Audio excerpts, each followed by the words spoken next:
Yang mana sebenarnya si Felicia ini tuh sebenarnya sudah meninggal di usia 29 tahun dan udah dikubur di tahun 1907, gengs. Tapi masyarakat sekitar situ masih sering melihat si Felicia ini berkeliaran di jalan raya.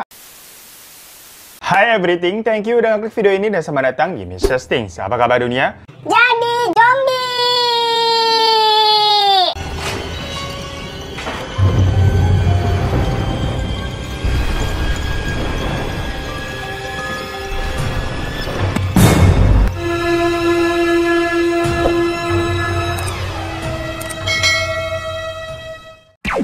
Hai gengs, buat yang baru nonton channel ini selamat datang. Dan yang udah lama nonton juga selamat datang. Ketemu lagi nih kita. Ya lu lagi kita mainnya ya. Gak apa-apa ya. Tapi yang belum pada subscribe, boleh dong di subscribe dulu tuh. Tombol kliknya di bawah, jangan klik-klik lu. Ntar kuburan lu sempit. Nah di video kali ini sebenarnya gue mau bahas yang semacam setan-setanan gitu gengs. Tapi kok ya lagi gak ada topik yang menarik hati gue nih buat dibahas gitu. Apaan tuh jatuh?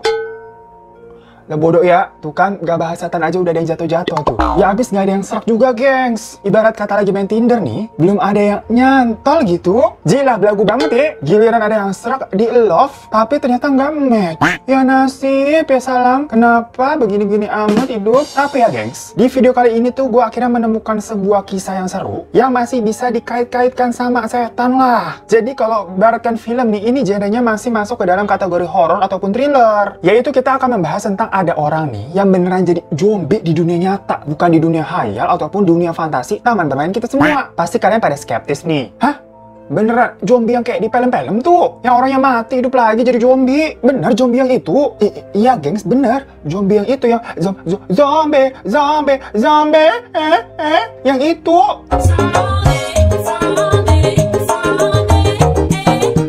Jadi buat para kalian yang pecinta film zombie, macam kayak Train to Busan, World Z, atau Resident Evil, mari deh yuk, merapat 46 yuk, 46 tuh yang di pojok tuh masih ada. Yuk geser bu, geser. Blok M Pasar Minggu, berangkat.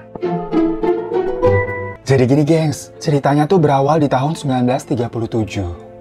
Tuh biasanya kalau di sinetron ada memori-memori di sini gitu ya. Nah di tahun 1937 itu ada seorang peneliti yang ceritanya lagi melakukan riset di negara Haiti. Jadi peneliti di negara Haiti. Si peneliti ini, peneliti ini namanya Mpok Zora Neale Hurston namanya. Panggilnya kita Mpok Zora aja ya. Nah saat itu dia lagi di Haiti tuh buat semacam kayak research. Tahu-tahu malah dia ini menemukan sebuah kasus yang membuat dirinya ini terkejut-kejut, terheran-heran. Soalnya di suatu desa di sana ada seorang wanita bernama Felicia Mentor, yang mana sebenarnya si Felicia ini tuh sebenarnya sudah meninggal di usia 29 tahun dan udah dikubur di tahun 1907 gengs. Tapi ini kan ceritanya berarti udah lebih dari 30 tahun tuh saat si Mpok Zora nikah Haiti, itu kan di tahun 1937 tuh. Tapi masyarakat sekitar situ masih sering melihat si Felicia ini berkeliaran di jalan raya. Waduh, bagaimana bisa begitu? Itu hantu apa gimana? Dan pas si Zora ini ngecek, ya bener aja dong gengs, dia melihat sosok Felicia yang lagi berjalan di sekitaran desa. Dan itu bukan hantu gengs, tapi bisa dipegang. Tapi lu jangan sembarangan pegang-pegang begitu ya. Kalau ketemu beginian, kebiasaan sih lu suka megang-megang. Nakal lu tangannya. Nah karena penasaran, si Zora ini akhirnya mencoba mendekati si Felicia dan ngajak ngobrol. Tapi katanya si Felicia ini tuh diem aja, diem-diem baik. Dan tatapannya itu kayak kosong gitu. Berasa ngobrol sama Haji Bolot kali ya. Diajak ngobrol tapi nggak nyaut. Terus anehnya lagi nih, ternyata kasus si Felicia itu bukanlah satu-satunya kasus tentang manusia yang seperti zombie yang ada di desa itu gengs. Menurut si Mpok Zora nih, masih ada beberapa warga situ yang agak sama kejadiannya kayak zombie gitu. Udah meninggal, tapi tubuhnya masih bisa jalan-jalan keluyuran di luar sana. Walaupun Zora ini tuh sangat tertarik pada kasus ini, tapi sayangnya tugasnya di situ kan bukanlah untuk meneliti si kasus zombie-zombian ini kan. Ya pokoknya sebenarnya kan dia tugas di sana untuk masalah lain lah. Tapi kok tahu-tahu ketemu zombie ini di jalan, seru amat ya. Begitu. Jadi ceritanya dia tidak bisa menggali lebih lanjut kenapa hal tersebut bisa terjadi. Yang ia tahu dari beberapa penuturan warga yang memang ia tanya, orang-orang yang ia lihat menjadi zombie di situ, katanya karena diberi ramuan khusus, tapi Zoranya ini nggak tahu deh itu ramuan apaan. Ramuan Madura apa ramuan apa gitu.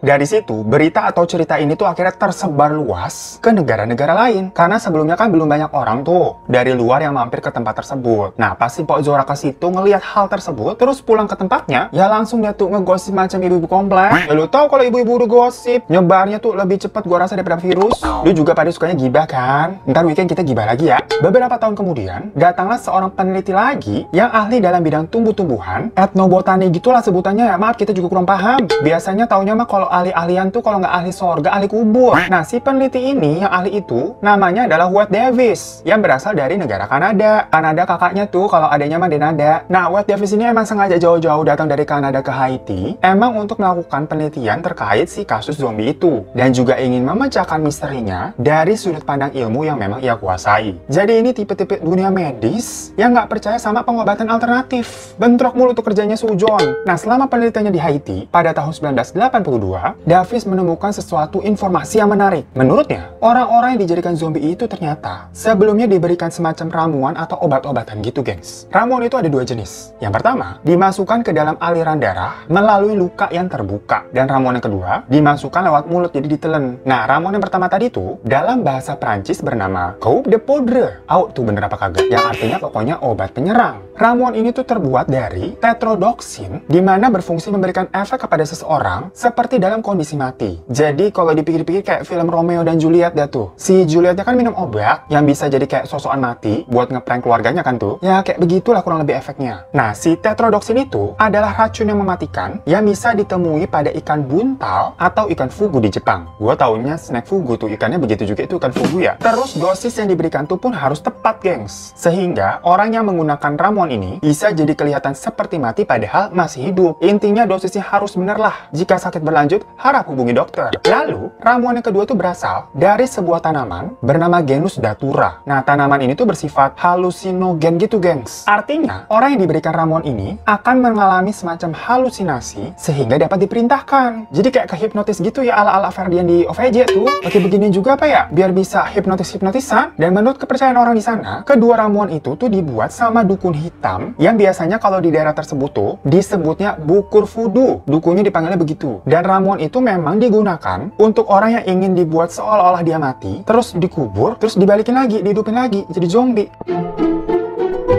Dalam penelitiannya, Wade juga menemukan seorang pria bernama Clavius Narcisse yang mengaku dulunya nih katanya dia pernah dijadikan zombie seperti itu, gengs. Dan akhirnya dia sadar karena racun atau ramuan di tubuhnya ini sudah menghilang. Dan Wade ini memang mendapatkan banyak info mengenai hal zombie-zombie seperti ini dari si pria itu. Selain itu ada juga yang datang ke tempat tersebut, tapi kali ini adalah seorang wartawan dari Amerika bernama William Seabrook. Seabrook apa sih Brock gitu bacanya ya, pokoknya brok-brokan lah. Yang dirinya ke Haiti tuh juga perkara kepo sama berita zombie-zombian ini. Menurut wawancara dengan warga sekitar, hal atau info yang dia dapatkan tuh kurang lebih sama, gengs. Warga di sana tuh percaya bahwa ada dukun jahat yang punya ramuan aneh ataupun ramuan spesial yang bisa membuat siapapun korbannya nih mati suri terus dibangkitkan lagi. Dan di suatu malam, si Brock ini tuh iseng pergi ke sebuah perkebunan tebu di desa tersebut. Nah, di saat itulah dia nih ngelihat ada 3 orang yang kok gerak-geriknya aneh ya. Mereka bekerja di perkebunan itu, tapi gerakannya kok kagak kayak manusia normal, melainkan kayak lambat banget gitu geraknya. Jalannya juga kayak diseret-seret. Dan menurutnya, walaupun kalau dilihat dari kasat mata nih itu ya manusia, tapi gerakannya lebih mirip kayak robot rusak. Pandangan mereka tuh kosong. Saat ditatap tuh kayak nggak fokus gitu. Terus misalkan ada objek nih di depannya, misal ada gerobak atau tembok gitulah, itu bakal ditabrakin sama 3 orang ini, gengs. Stres belum gajian apa gimana tuh pada orang-orang ya? Karena aneh banget.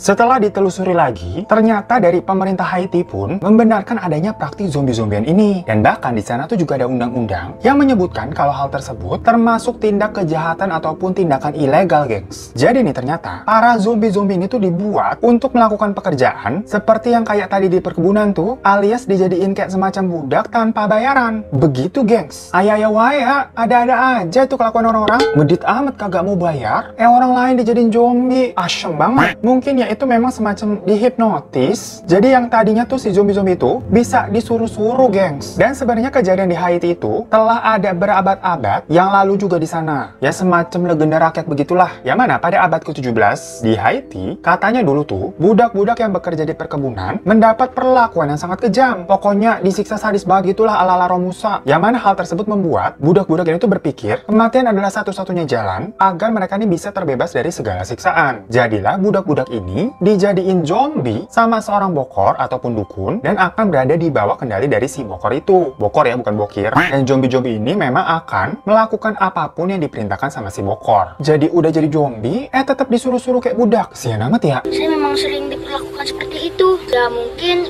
karena saya miskin. So, itu tadi gengs cerita tentang zombie yang memang ternyata ada di dunia nyata. Dimana sebenarnya itu adalah masalah ramuan ataupun semacam praktek-praktek perdukunan. Tapi perbedaannya, untungnya nih zombinya kagak geragas ya, kagak suka gigitin orang. Tapi malah zombinya ini dijadiin budak, disuruh-suruh kerja tapi kagak dibayar. Yailah, kagak ada harga dirinya banget itu zombie. Jadi nggak serem kayak di film-film, gengs. Kalau begitu mendingan lu jadi zombie apa jadi jomblo. Makanya nih, kalau misalkan lu lagi jalan-jalan gitu keluar nih, ngeliat ketemu ada cewek cantik nih, pakai baju putih, rambutnya panjang, jalan sendirian, lu tegur aja, ajak ngobrol, jangan mikirnya hantu-hantuan melulu. Bentar kalau itu cewek udah diajak ngobrol nih, nggak dijawab, pas ditatap, lah kok kosong matanya, pas dipegang, lah kok nembus badannya. Berarti tinggal bilang, ya maaf mbak, kira saya zombie, pamit dulu ya, assalamualaikum. Lu kabur deh tuh.